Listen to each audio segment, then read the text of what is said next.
तुझे पूछ नहीं सिर ठहराऊंगा, नीचे नहीं ऊपर रहेगा। ये परमेश्वर का वायदा है। जिन लोगों ने इस अब तक कर्जे में अपना जीवन बिताया, तंगी में अपना जीवन बिताया, उनका कारण है कि वो तंगी में क्यों रहते हैं, क्योंकि वो परमेश्वर के वचन की पहचान नहीं करते। अय्यूब की किताब 36 के 11 में क्या लिखा, यदि वे आज का वचन सुनकर मान लें, करें कि यदि वे सुनकर उसकी सेवा करें तो वे अपने दिन कल्याण से और अपने वर्ष सुख से पूरे करेंगे। हालेलुया। हालेलुया। एक साल नहीं, कितने लोग चाहते हैं कि मेरा सिर्फ जनवरी फरवरी अच्छा निकल जाए, बाकी के 6 महीने प्रॉब्लम रहे? चाहते हो ऐसे?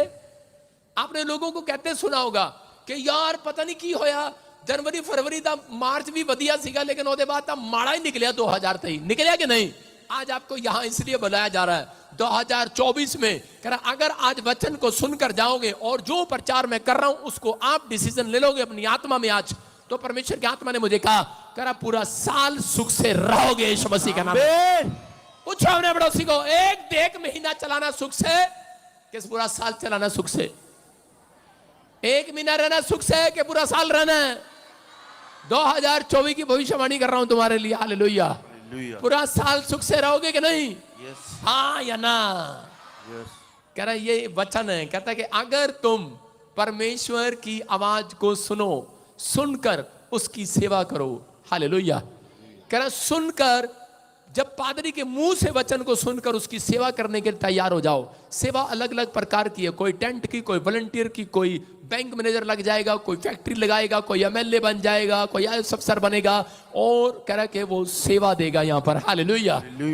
समझ में आ रहा है कि नहीं? कह रहा कि कल्याण, आज अपने पड़ोसी को बोलो तेरा कल्याण हो जाएगा।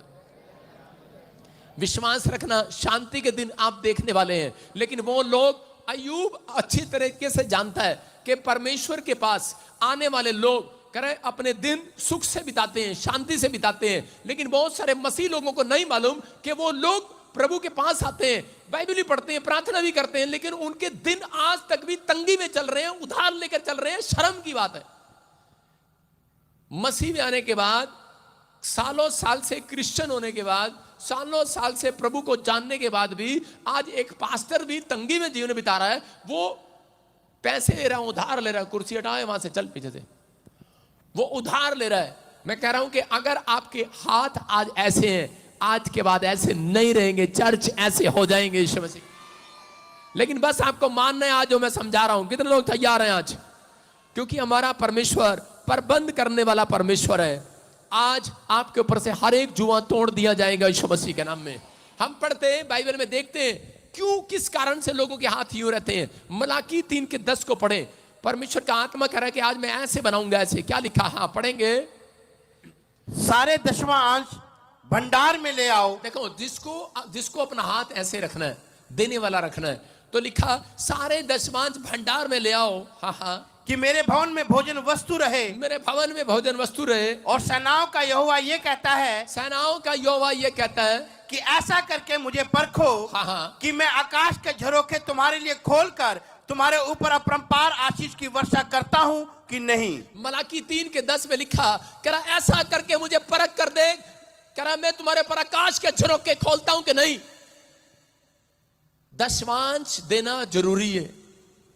जो लोग दशवांश और भेंट नहीं देते, वो लोग ज्यादा तंगी में रहते हैं और प्रॉब्लम में रहते हैं। मैं फिर आपको बता रहा हूं, जो लोग दशवांश और भेंट देते हैं और जो नहीं देते, मर्जी है उनकी। अगर जो नहीं देता, डरना नहीं है, आपको स्वर्ग फिर भी जाने को मिलेगा। हालेलुया। लेकिन एक बात याद रखना, जो दशवांश और भेंट नहीं देता, उसकी जिंदगी, उसको सफर करना पड़ेगा। उसको बोलते हैं सफरिंग। उसकी लाइफ में सफर होगा, ज्यादा प्रॉब्लम पर प्रॉब्लम, समस्याओं पर समस्या। लेकिन हो सकता है आपको वचन पढ़ना मेरे से अच्छा हो, बाइबल पढ़ना अच्छा हो, आप मेरे से अच्छा वर्शिप करते हो, आपकी आवाज अच्छी हो, लेकिन आपकी आत्मिक उन्नति होगी इससे, लेकिन आपकी पैसे की ग्रोथ नहीं होगी। याद रखना, आपके बिजनेस की ग्रोथ कभी नहीं हो सकती। वो बंदा कभी भी महान नहीं बन सकता, बड़ा नहीं बन सकता, ब्लेस नहीं हो सकता। लेकिन कुछ लोग बोलेंगे पादरी साहब पुराने नियम में है, नए नियम में नहीं है। अरे मुंगेरी लाल क्या सीन सपने, 5 मिनट रुक, नए नियम में बताऊंगा कहां पर लिखा है। हालेलुया। पुराने नियम में कह रहा मूसा की जब आज्ञाओं को नहीं माना इजरायलियों ने, तब उन्होंने अपनी लाइफ में संघर्ष किया। आज बहुत सारे लोग कहते हैं कि दशवांश देना जरूरी नहीं है, भेंट देना जरूरी नहीं है। मैं मानता हूं, ठीक है, आप उनकी बातों पर चलो, लेकिन कभी भी अपनी जिंदगी में कहता है कि आप कर्जे से छूट नहीं सकते। अगर आपने 5 करोड़ का बंगला बना भी लिया, अगर आपने अपना बच्चा बाहर भेज भी लिया, तो भी आप तंगी में रहोगे, याद रखना। सारे बोला हालेलुया। हालेलुया। हालेलुया बोलकर अमेरिका जाना आसान है। चुप, अमेरिका भेज रहा हूं अभी। हालेलुया बोलकर कनाडा भेज रहा हूं। हालेलुया बोलकर इटली भेज रहा हूं। लो लो जाओ जाओ, अमेरिका भेज रहा हूं, लेकिन वहां पर तंगी में है। जा रहे अमेरिका, हालेलुया। मैं प्रार्थना की थी, अमेरिका जा रहे हैं, कनाडा जा रहे हैं, इटली जा रहे हैं, जर्मन जा रहे हैं, लेकिन जाता रहे हैं, लेकिन तू उत्थे भी तंगेगा, उत्थे भी तंगेगा। एक लड़का मुझे फोन करता है, बहुत साल पहले की बात है, और कह रहा है, पास्टर, एक होता है बेढंगा विश्वासी, एक होता है ढंग का विश्वासी। वो था बेढंगा विश्वासी। फोन कर रहा, पास्टर कहना तेरी प्रेयर दे नाल मैं अमेरिका पहुंच गया, कहता इत्थे भी मेरा काम क्यों नहीं चल रहा। मैं कहा मैं की करा, मैं कहा बाइबल पढ़दा तू, कहता पढ़ी दिता है पर कदी, कहता पढ़ी दिता है पर कदी खोल के भी नहीं देखी, कपड़ा भी नहीं मारा। वो कह रहा कभी खोल के भी नहीं देखी, कपड़ा भी नहीं मारा। मैंने कहा किसी चर्च में जाया कर, क्योंकि मुझे पता है तू कैसा बंदा है, मुझे पता था वो दशमांश नहीं देता। मैंने कहा तू ना वहां पे कोई चर्च मिलेगा, वहां पे जाया कर, प्रचार नहीं सुनता तू। कह रहा सुनी देता है पर छेती भुल जाईदा। मैं कहा याद क्या रहता है, एक चीज याद रहती, लंगर केड़ा खाईदा। हालेलुया। मैंने कहा ऐसे विश्वासियों को मैं सलाम करता हूं दूर से। मैंने टेलीफोन नंबर बंद कर दिया उसका। सारे बोलो हालेलुया। समझ में आ रहा है कि नहीं।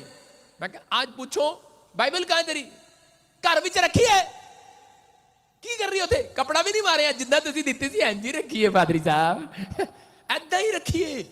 आपने अगर बाइबल पढ़ी और आपने उस पर अमल नहीं किया तो क्या फायदा आपकी सेवकाई का, क्या फायदा अगर आपके वचन को सुनने के बाद लोग अमल नहीं कर रहे। हालेलुया। अब मैं उसको पास्टर नहीं मानता हूं और मैं उसको विश्वासी नहीं मानता।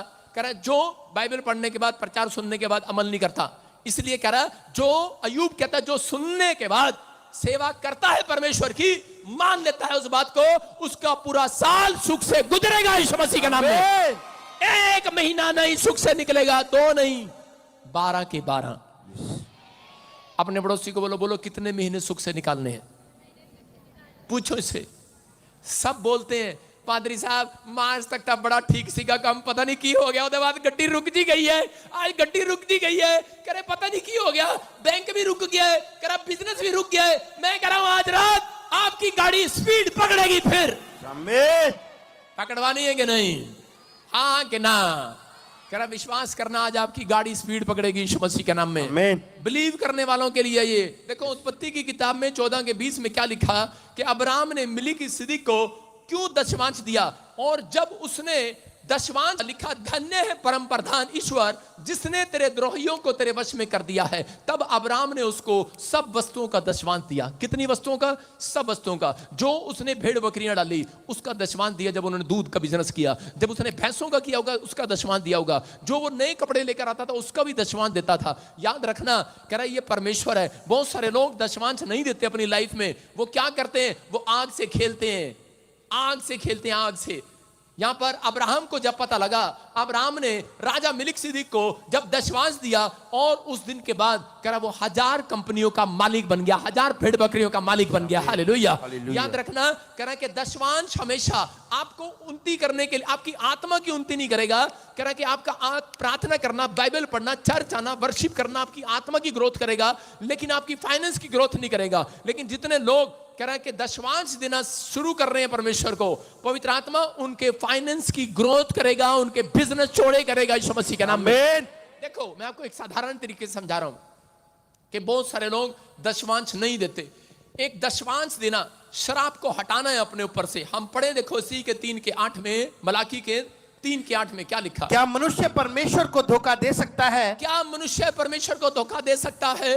पर देखो तुम मुझको धोखा देते हो, हाँ। और तो भी पूछते हो हमने किस बात में तुझे लूटा है? हाँ हाँ, दशमांश और उठाने की भेंटों में। क्लियर लिखा, तुमने मुझे लूटा है। चोर बोलता है, चोर कह रहा तुमने चोरी की है। कह रहा दशमांश उठाने की भेंटों में, हालेलुया, दशमांश और उठाने की भेंटों में। दशमांश क्या होता है? अगर आपकी 1 किल्ला जमीन है, आपकी जमीन में 100 बोरे आने थे इस साल, लेकिन बारिश पड़ गई, मतलब कोई श्राप है, समझ रहे हैं? अगर दशमांश आप देते हैं तो वो श्राप खत्म, आज के बाद कर आपकी जमीन में से 100 बोरे निकलेंगे ईश्वर के नाम में।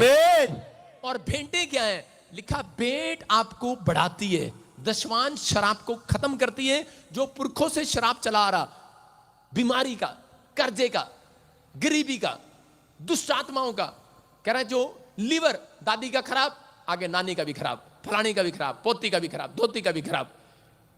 अगर हार्ट अटैक में प्रॉब्लम है, आप पूछो डॉक्टर से, वो बोलता है ये प्रॉब्लम है, उसको बोलते हैं कर्स, हम बोलते हैं श्राप, समझ रहे हैं? ये श्राप। अगर व्यवस्था विवरण में जाऊं तो वहां परमेश्वर ने अपने लोगों को बताया, कह रहा है कि सुनो, कहता है कि जो मेरी वचन को नहीं मानता, कह रहा उसको दांत, खाज, खुजली, बवासीर लग जाए।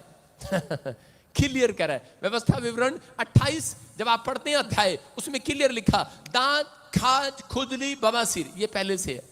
परमेश्वर ने कहा जो मेरी आज्ञा का पालन नहीं करता, कह रहा उसको ये बीमारी हो जाए, और जो पाप करता है वो पकड़ा जाए।